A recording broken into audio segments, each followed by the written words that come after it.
I'm your host, Karina Belizzi, an activist and cause marketer who's passionate about social impact and sustainability. If you haven't already done so, please be sure to visit my website, caremorebebetter.com. You can sign up for our newsletter to be the first to gain access to new episodes and easily browse past shows on topics that matter to you.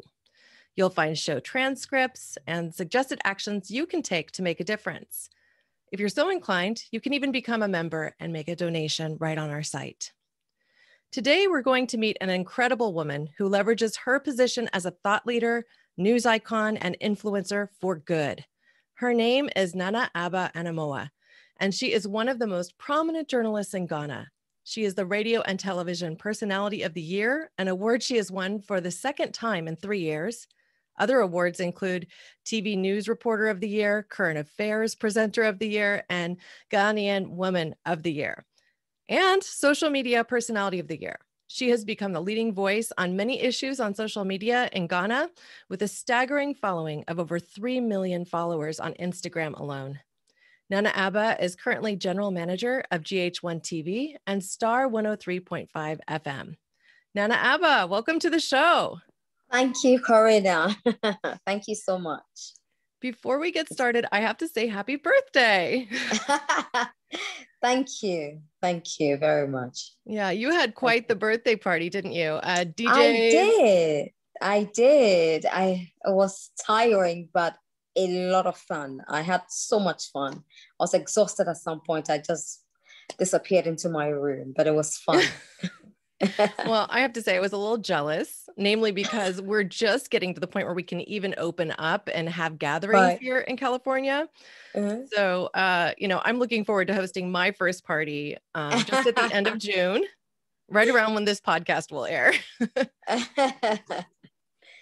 Now, I read online that it was put on by your colleagues and some celebrities, many of whom you helped launch the careers of. So I was hoping you could tell us what you love about working in media and mentoring newcomers in the space. Well, I love working in the media because I'm able to put certain issues across to the wider public. In Ghana, you could be in a community and be very loud, but if nationally people are not talking about your issues, then your problems don't get fixed. So you're always looking forward to a journalist coming to your community to feature bad roads, for instance.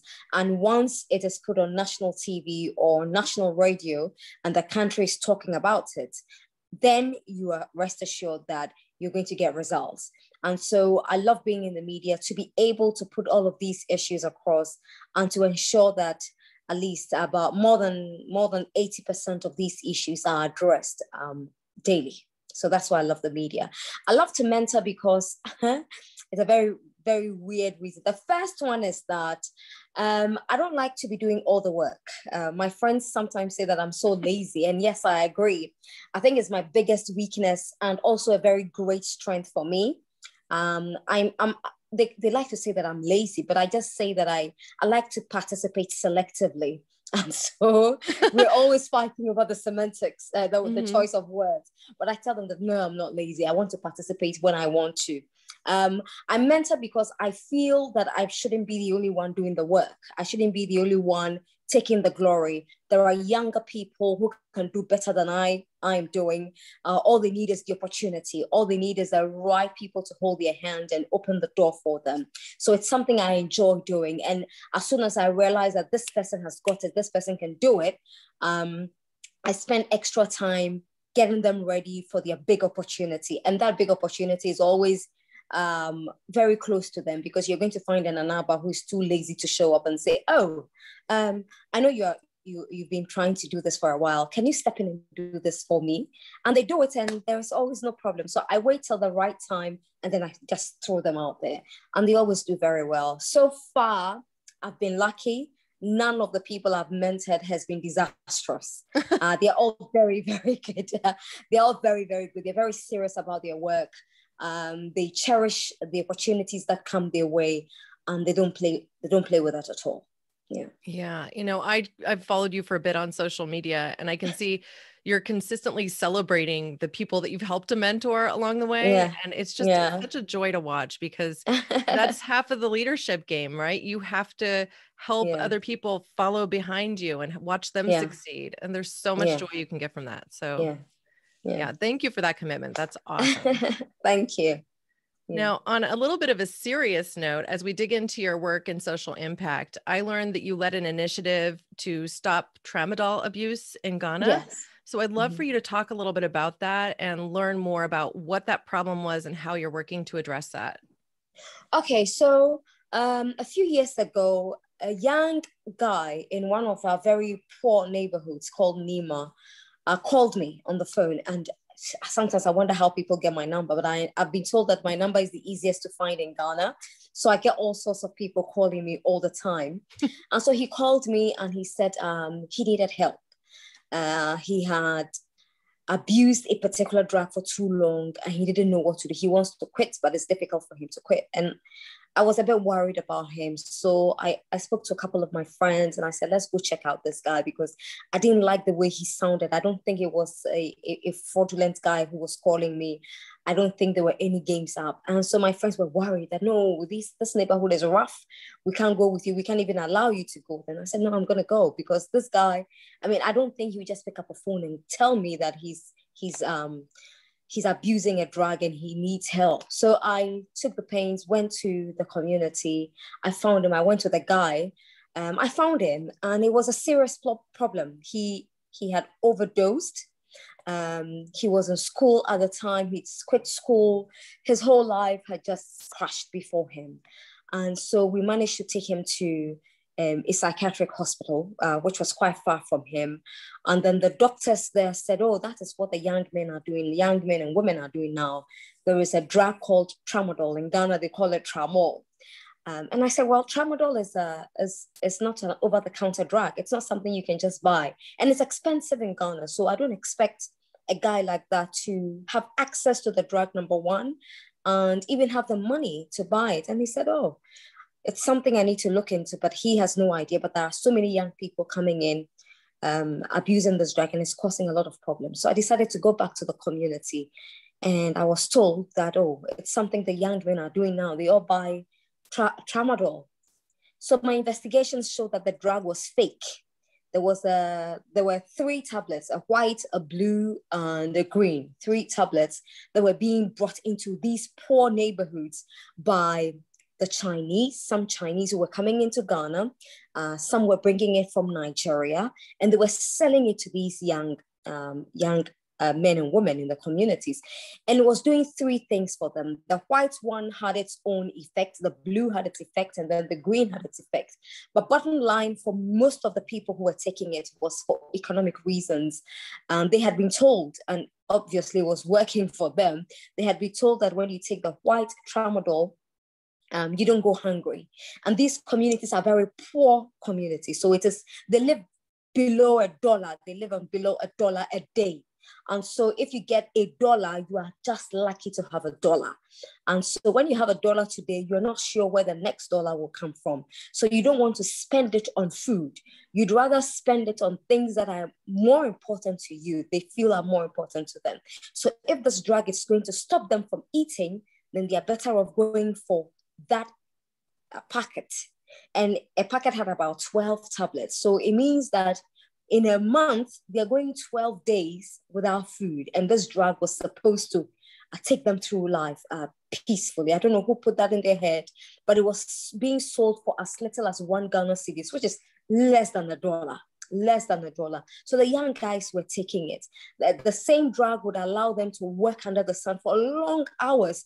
And so instead of working 8 hours, they could do 16 hours and get extra money. And so it had economic implications. And then it was a security challenge as well. The other ones, they were taking it, they thought it was an aphrodisiac. It will help them have long sex in bed, long hours of sex. So, but that wasn't really my concern so much. My main concern were with the young people who were on the streets thinking that this drug was a solution to their problems. So I went around the entire country because I didn't think it was just a problem in Accra. And my goodness, it was widespread. Now, when I realized that these people were abusing the drugs, the first question I said to myself or asked myself was, where do they go to? If in the case of this guy, he needed help. He wanted to go off. And majority of the young men and women I spoke to wanted to stop abusing the drug, but they didn't know how to go about it. And we didn't have a national rehabilitation center in Ghana. We have 3 psychiatric hospitals, one in Accra, our capital city. There's one in Cape Coast. There's one outside Accra in Pantan. But these were the only 3 facilities in a country where our population is over 28 million people. And it's expensive and difficult to even get there. So you go to the neighborhoods and you can't even get access to a psychologist, a psychiatrist. There is no rehab center. And so through the campaign we did, the government decided that for the first time, we needed to build a national rehabilitation center. So I was very happy that for all the hard work that I put in, traveling across the country, going to some of the most dangerous ghettos in Ghana. And every time people watched it on TV, I got calls, and Aba, are you okay? Because I visited that ghetto. And I said to people that I'm fine. These guys, no one tried to harm me. They were happy to hear that I was there to offer them help. So at no point did any of them try to help me, but I could understand their fears because these were hardened addicts. Some of them were hardened criminals. But I was lucky that they were welcoming. They allowed me to come into their communities to speak to. The most heartbreaking episode for me was when I visited a community in the Ashanti region. It's one of the biggest regions in Ghana and one of the richest regions in Ghana. I went there, and in one of the neighborhoods called Alaba, this woman had a baby. Her baby was 1 year old. She had abused drugs so much that her baby will not breastfeed until she's had cocaine in her system. And that scared me. That broke my heart. And in the community, I went around asking, is there a rehab here? No. Is there a facility we can take these people to? No.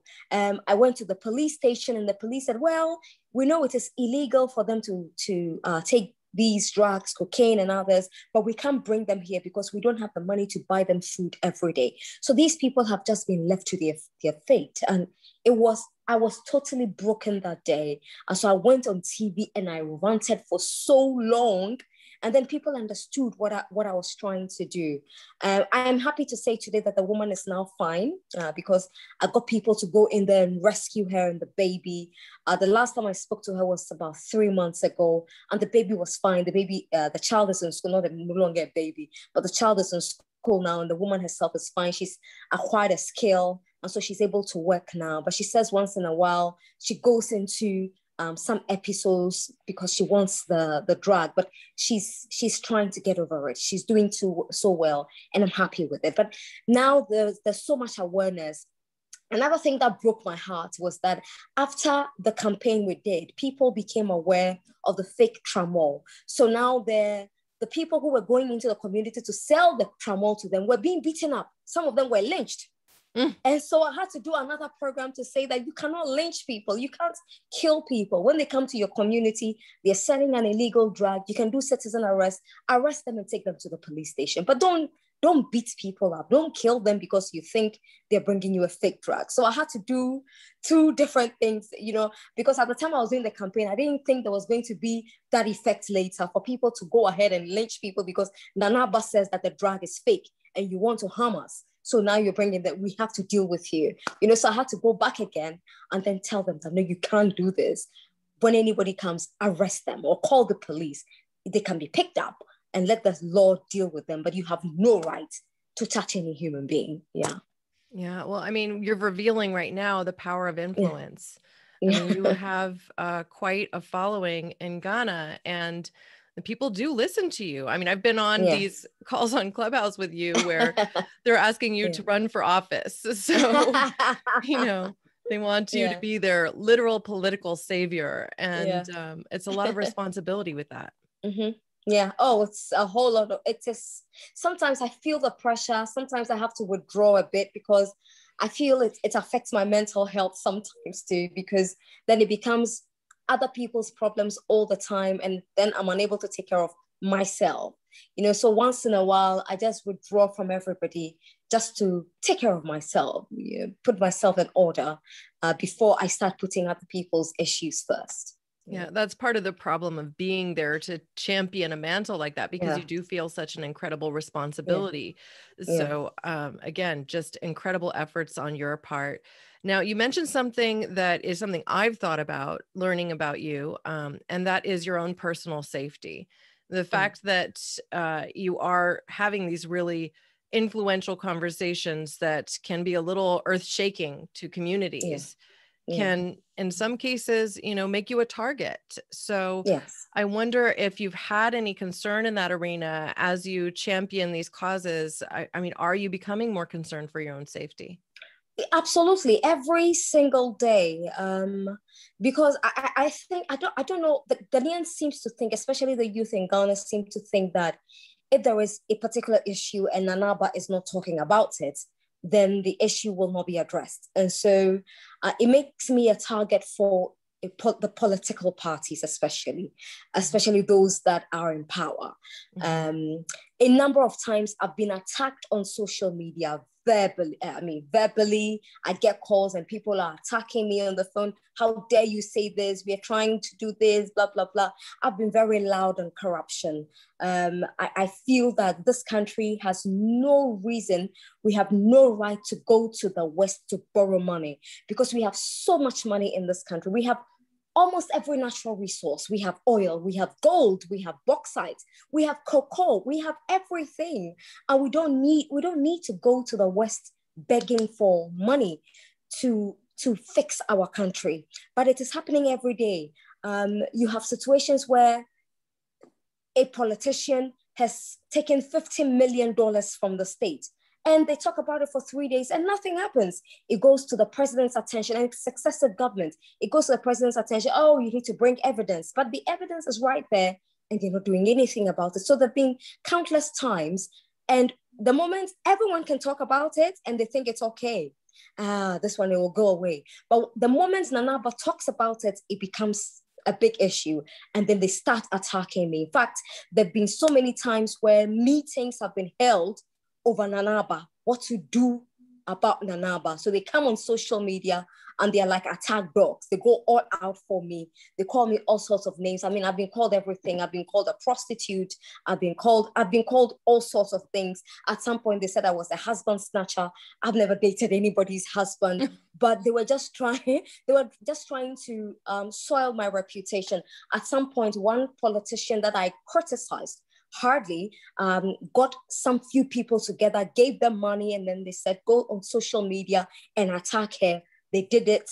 Fortunately for me, the people who follow me do not buy into these stories. So a lot of the time, yes, you find these political attack dogs going all out, attacking me. But I have so many followers who would also say, no, this is not true. You're doing this because Nana Aba said A, B, C, D, and that's what you're trying to do.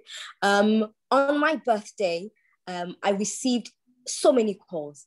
And one of them that pretty much shook me was a guy who said that, Nana Aba, you do so much for young people, but just watch out because we have been asked to hurt you. But because we like you, we don't want to do anything to you. I sat down, thought hard about it, and I thought, okay, it must be one of these fraudulent. Immediately, I reported it to the police, and the police said, all right, we'll look out for you. We'll be there for you. Yeah. So once I get worried about me, my family. I have a son. Fortunately, my son doesn't live in Ghana. He lives in Florida. And so I'm happy that he's away. He's out of the country. But yes, sometimes I do get really worried because I never know who's approaching me. People come from very far, different communities, and they're in my office without appointments. And they're standing sometimes under trees, waiting for me to come up because they have a problem and they think it is Nana Aba who can fix it. So I never know who's coming to see me, if the person is out there to harm me or just coming for some word of advice or consolation. I just never know.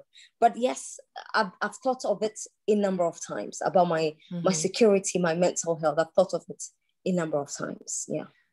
Now, you mentioned corruption. I did a little bit of research on this end too, and saw that the corruption index in Ghana has actually been declining over the last 8 years. So it started out at something like 48 at its peak and is now coming down to around 43 as the last assessment. And one of the solutions that's been proposed is that more women come into politics, because apparently there's a correlation between more women in politics and less corruption in government, which is quite interesting, to be frank. So do you agree with that position or direction? And do you see a silver lining as we kind of are looking into the forward projection of the world? I agree. I totally agree. More women coming into politics in Ghana. I mean, it's something we've talked about over and over again. There are women who are very confident, who put themselves up. When it comes to the most critical point, just a few of them make it. So for instance, our women in parliament, the number of women in parliament has reduced because the women don't want to put themselves up for it. They are attacked by their male colleagues a lot. There is always an agenda that's set against them. There are some who are not married, and marriage is such a big issue in our part of the world. When you reach a certain stage and you're not married, it is used against you. In fact, I've been telling people that you can't say that I am only fulfilled when I am married. But unfortunately, that's how people think. So you have a woman who's ready to contest, a woman who's extremely competent.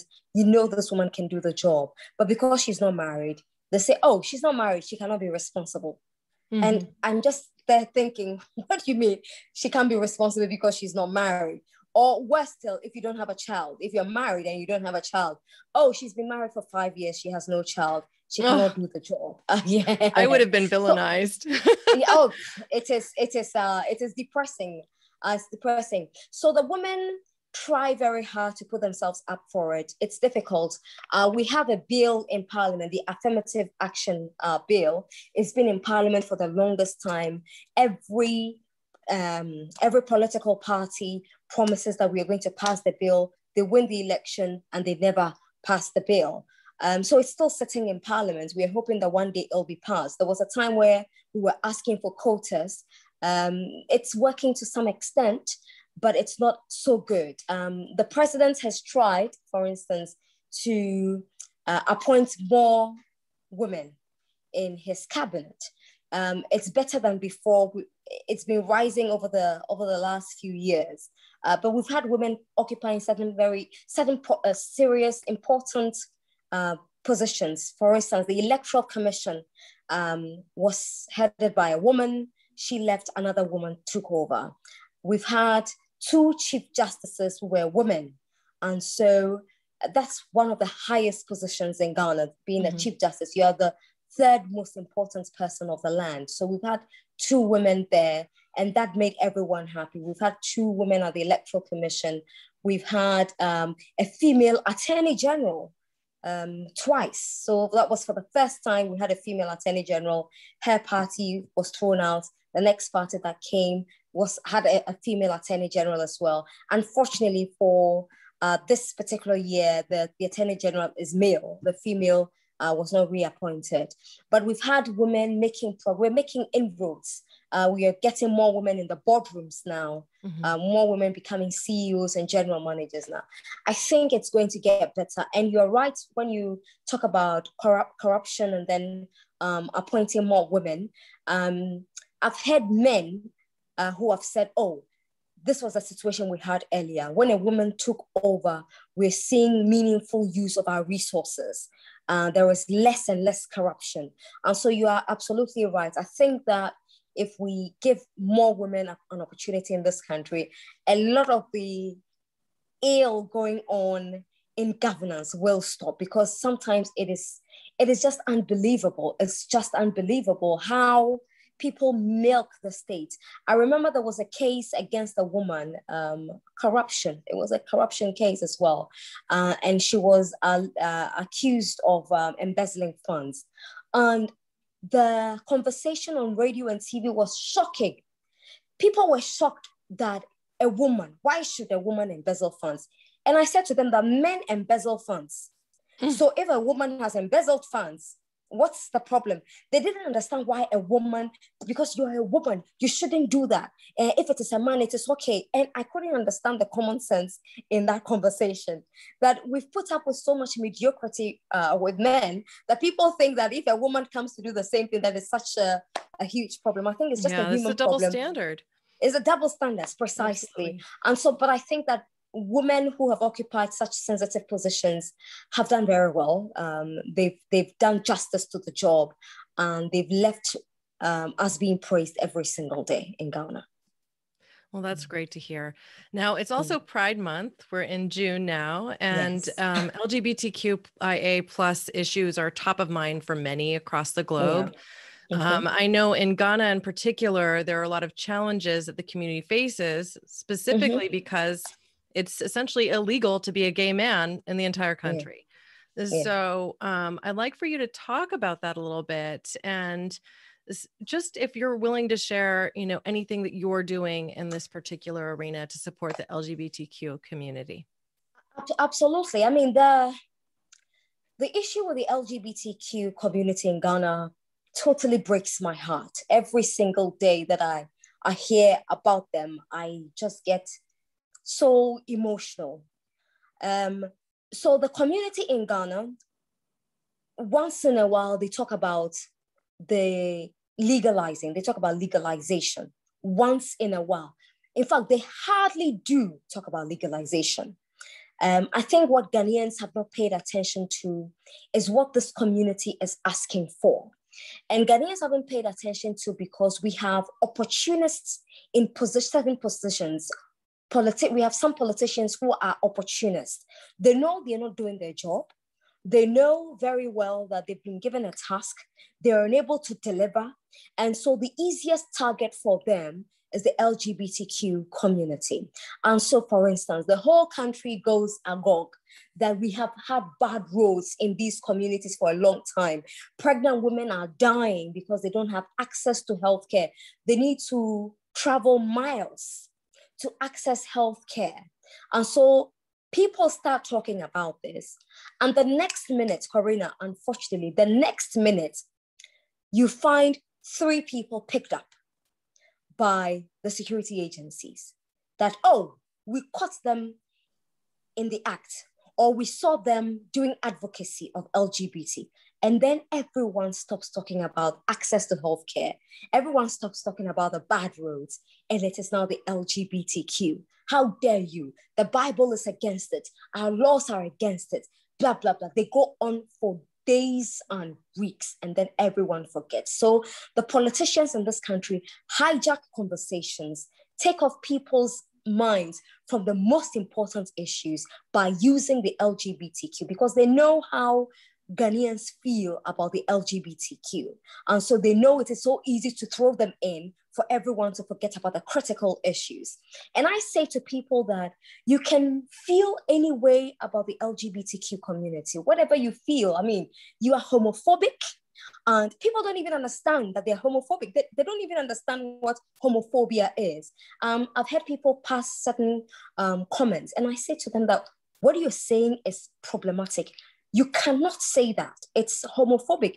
Oh, it's not homophobic. I just don't want to be associated with gays. I don't want to be associated with lesbians because this is what they do in the bedroom. And I asked her, why are you concerned about what people do in the bedroom? Why are you thinking about what people do in the bedroom? We have human beings who are gay, human beings who are lesbians. They go to the hospital because they are not well. And the hospital has the audacity to turn them away because they are gay. And this person is very sick. The person has a right to receive healthcare, and they're turning them away. And you sit down and you say the hospital did the right thing. They're unable to socialize. They can't go to school. You go to school, the moment they find out that you're gay, trust me, Corina, you can never go to school again because they know you are gay. You're going to live amongst them. They think that you are a cursed thing. You cannot live with them. And it just beats my understanding all the time that you can't lynch a human being because you feel he's different from you. That's a human being. You claim you are a Christian. You claim you're a Muslim. You claim the Bible and the Quran is against LGBTQ. You also claim the Bible says, love your neighbor as yourself. So why are you being hypocritical? 1 minute, the Bible is saying this to you and you believe that. But the Bible says another thing to you and you think, no, this one we cannot do. Why are you choosing what you think is right for you? And so that has been my anger with the system. Like recently, they managed to get an office in Ghana. It was a whole issue that how dare they get an office. And I said to people that, look, they're getting this office because the whole country is against them. There is no one to speak for them. No one speaks for them. I have done shows on LGBTQ. I sat down with gays, had a conversation with them. This show went on TV. Corina, I was almost beaten up in this country because I sat down with homosexuals and people just couldn't understand. I said, I did this because I need you to understand that they are human beings. And the way you treat me should be the same way you treat these people. I sat with them. I didn't die. They are not evil. They're people minding their business. Why do you want to be concerned about what two men are doing in the bedroom? What two women are doing in the bedroom? I have decided to be transgender. How is that your why are we targeting them? And so, fortunately for me, people are beginning to wake up to this awakening that politicians are deliberately pitching the LGBT community against the rest of Ghana. And so people are beginning to speak up. Mm-hmm. Recently, a number of them were picked up in a community in Ghana. They kept them in police cells for 21 days. How do you do that? And that's even against the law. So I spoke to one police commander and I said to the police commander that when you arrest people, you cannot keep them overnight. You cannot keep them more than 2 days in a cell. It's illegal. You claim LGBT is illegal, but you are also practicing another illegality. Why are you keeping people in cell for more than 2 days? Oh, they are gays. What they are doing is against the law. What they're doing is evil. It is satanic. And I just looked at him and I said, you're a married man. Are you trying to say that you've been loyal to your wife all this while? Because I know you very well. You have a wife, but you have girlfriends. Do you know the Bible is against that as well? Do you know it's illegal as well? Oh, because I'm a man, it's okay. And I'm doing it with a woman. Yeah. So there is a lack of education about LGBTQ in Ghana. But I'm glad that slowly people are beginning to understand.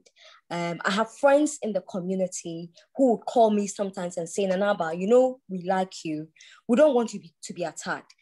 You've said enough. It's okay. Just stop it there. Don't say anything more. Because I think sometimes they get concerned as well. But I get very emotional because I know homosexuals in Ghana. I know lesbians. And they're fantastic people. They do so well. And I don't understand the hatred. I interviewed a politician recently on my show. And then he threatened to beat up the Australian High Commissioner to Ghana. Because the Australian High Commissioner to Ghana was at the opening of this LGBTQ office. And he spoke against all the attacks. And Ghanaians were upset that how dare this Australian High Commissioner go and speak about LGBTQ. And I was just completely shocked that it is Western, it is not African, it's so Western. And I say to Ghanaians that it is so Western. You go to the West, you are in a hurry to travel to the West and buy designer bags not made by Ghanaians. You use it. So let's assume LGBT is Western. Then stop patronizing everything Western. Your leaders of Africa, travel all the way from Africa. They go to France, they go to Australia, they go to the US, and they beg for money. These are taxes of the people of those countries. And some of these people are from the LGBTQ. But you're using their money to develop your country. And that's the hypocrisy of the system. Mm-hmm. But I'm happy that slowly they are beginning to understand. I just hope and pray that we can still continue to champion the rights of these people to healthcare, to education, to freedom. They need to be able to move around freely. Corinne, I'm telling you, if you were in this room with me and we're all having a conversation and dancing, and someone whom everyone knows is gay walks in here, the whole room will go quiet.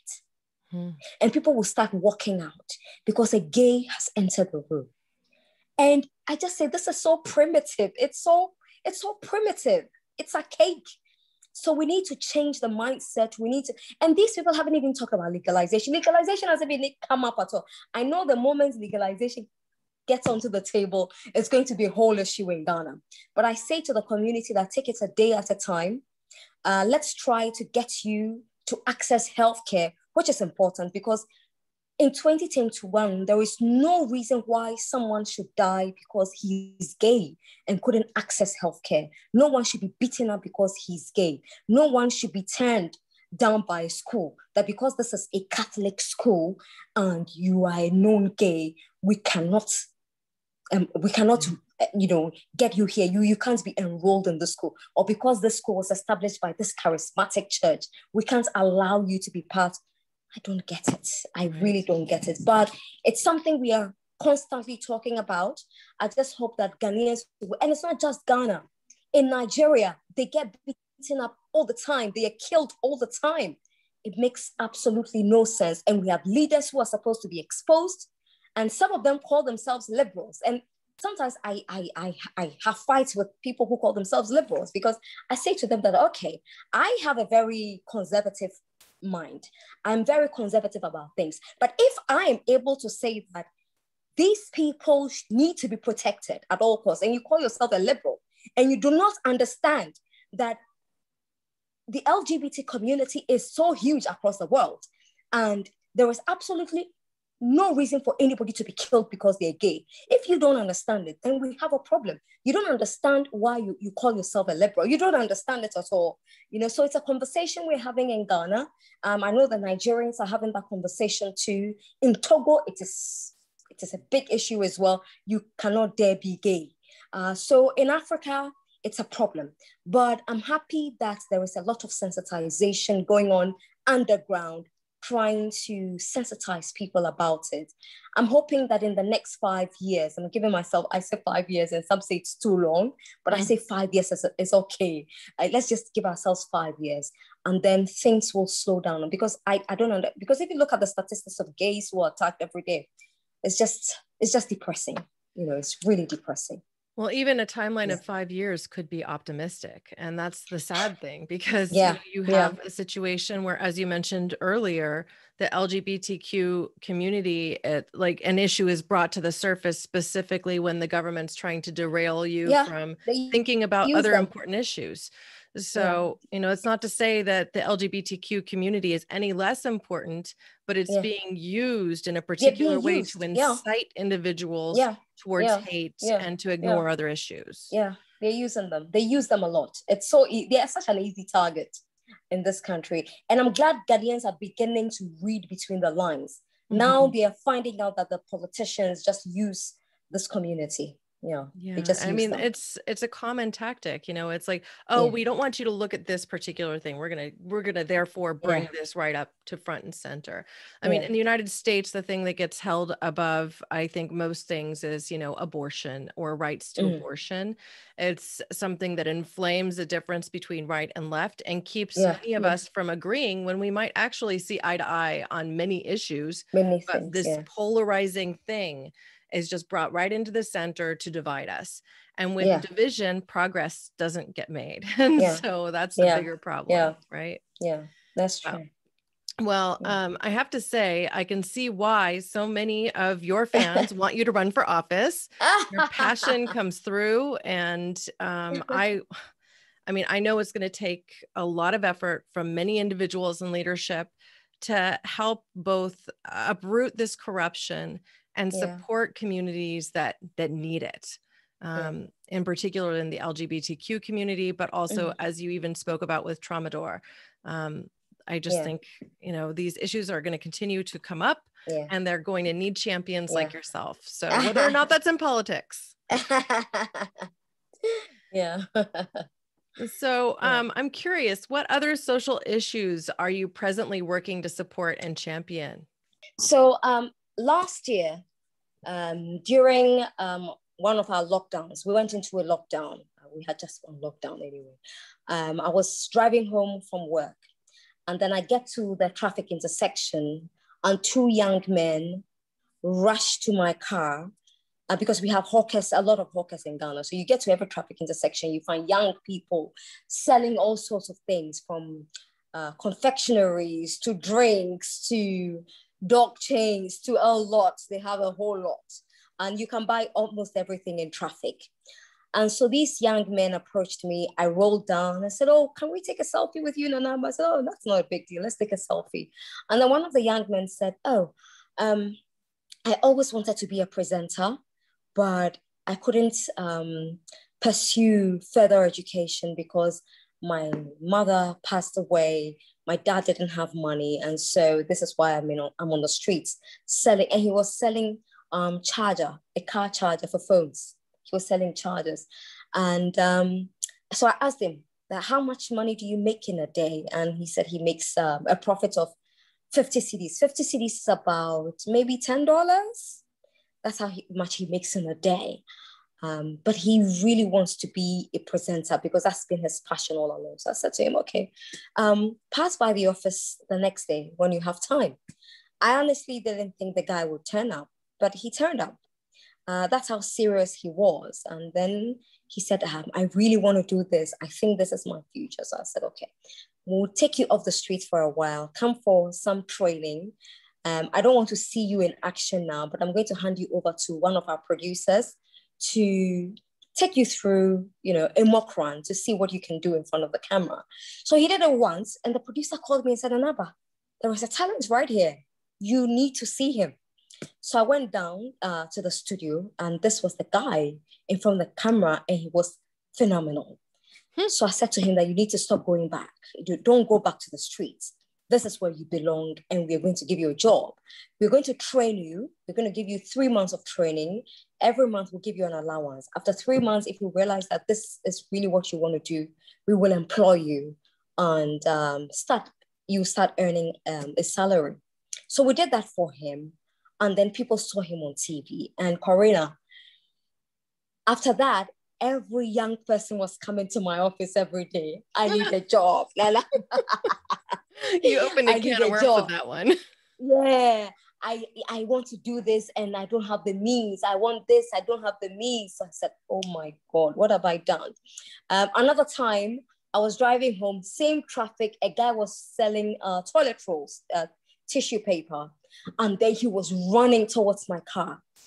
I rolled down, and he said he had completed the university with a first class. And here he was on the streets. He had been out of the university for about 6 years, no job. He was on the street. Okay, I said, "Come to my office with your CV the next day. Let's see what we can do for you." I looked at his CV, and Corina, I was stunned that this guy was even better than a lot of people in my office. In fact, his academic record was better than mine, but the guy was on the street selling tissue paper. And it's not to say that people who sell tissue paper are below me, but if you're in Ghana, you will understand that you're on the street hawking. Sometimes they go home with nothing. You can be on the street from morning till night, and the sun scorches in Ghana a lot, and they're in the sun all day, and all they make is maybe 5 cedis. 5 cedis is less than $1. That's how much they're making in a day. That's absolutely nothing. So he brought a CV. We managed to get him a job. Fast forward, he's now a supervisor with a company in Ghana. He's doing very well. He's so happy. Another guy, similar story. He's now happy. He's even getting married. He called me the other day that he's getting married and he wants me to be the chairman of his wedding. I said, "I've never been married before. I don't have any experience. I can't be the chairman of your wedding." So that is what I'm working on now. I get people approaching me. They're brilliant students, but from very deprived homes. They don't have access to money to pursue their education. So fortunately for me, I have a good relationship with certain institutions and the scholarship secretariat.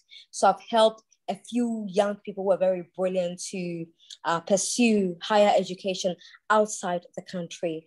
But I get a lot of people saying, Anaba, you need to do this properly. You need to structure it, because a lot of the time I do it from my pocket. I'm using my own resource to do it. And so I've been convinced to put a foundation together. I've been pussyfooting for some time because I just feel that I am not ready for the responsibilities it will bring, but there's a lot of pressure for me to put it together. And so that's what I'm currently working on, organization called Hearts Wide Open. And I don't want it to be just in Anaba initiative. So that's why I didn't call it the Nanaba Foundation. I just don't want any foundation in my name. I want a foundation that every Ghanaian will be part of. So Hearts Wide Open, if you're able to give, to help others on the street. Because when I help people, I get people calling, how can I also help? I don't have money, but I want to help with the little I have. And so I'm trying to put this together. But at the moment, my immediate focus is getting these young men and women off the streets. There was a young lady who came to see me a few years ago. She was in a very deprived community and she was practicing prostitution. And so she came to see me and she says she's so tired, she's exhausted. She can't do this anymore. She can't be a prostitute anymore. She wants to quit. She wants to acquire a skill. So I made a few calls. One of my friends who had a salon said, oh, bring her over if she's interested in, acquiring a skill. So I took her there. She went there.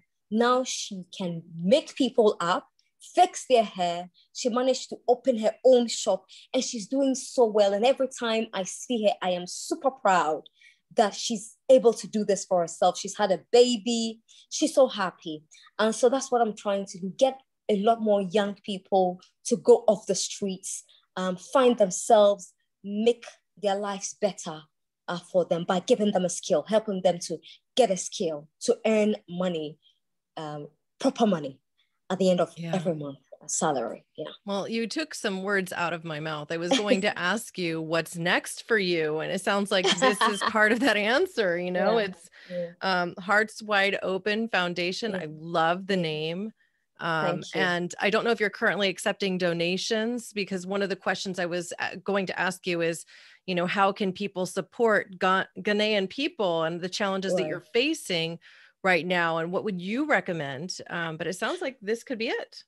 Yeah, this could be it, but I'm still working on it. Fortunately, I'm done with the registration because I believe in doing things the right way. I don't like cutting corners. So for instance, when I was registering the company, someone said, oh, Nanaba, you are Nanaba, go to the Registrar General yourself and it will take just an hour for them to register it. And I said, no, I want to go through the proper procedure. So it was at the Registrar General's department for a while. It's finally been registered. I've got a project manager who's putting the structures together, getting a bank account, getting everything, a proper office for it. So when it is done, then I can start receiving donations. At the moment, I don't want to receive donations because I don't have a proper structure yet. Yeah, but it's coming. And I have complete faith that you're getting it done. Yeah, I'll get it done, definitely. That's fantastic. Well, perhaps when it is completed, you can come back on and we can talk all about what you're doing. That would be amazing. Now, thank you. I would love to just offer you the floor as we prepare to close. Is there any question you wish I'd ask that I haven't, or just some thought that you'd like our community to think through, or something you'd like to leave them with? Yes, I will just say that, and I see you do a lot of work on infant mortality. I see your posts on Instagram. And every time I check out your story, there's something about infant mortality. I just want to say that in Ghana, we have tried very well to bring the mortality rates down. It is still not the best, but it's better than before. I would want to use this opportunity to plead to everyone who's listening. If you ever want to help people, I think that we would appreciate anyone sending Ghanaian hospitals, Ghanaian clinics, beds, because we have a no bed syndrome in Ghana. You go to the hospital and forget about coronavirus. I mean, coronavirus didn't really expose Ghana that much. I mean, I look at what happened in the US, in China, in the UK, in other countries. And we look here and we say, wow, we are so lucky. We recorded deaths, but it wasn't so bad. Our hospitals were not choked. We didn't have the issues others are facing, but we have a no bed syndrome that has persisted for so long. You go to the hospital with a critical condition and you're told, oh, you have to go back home because there's no bed. Else you have to lie on the floor. Pregnant women are delivering on the bare floor in Ghana. Pregnant women are dying because they couldn't reach the hospital on time because they live very far away from a hospital.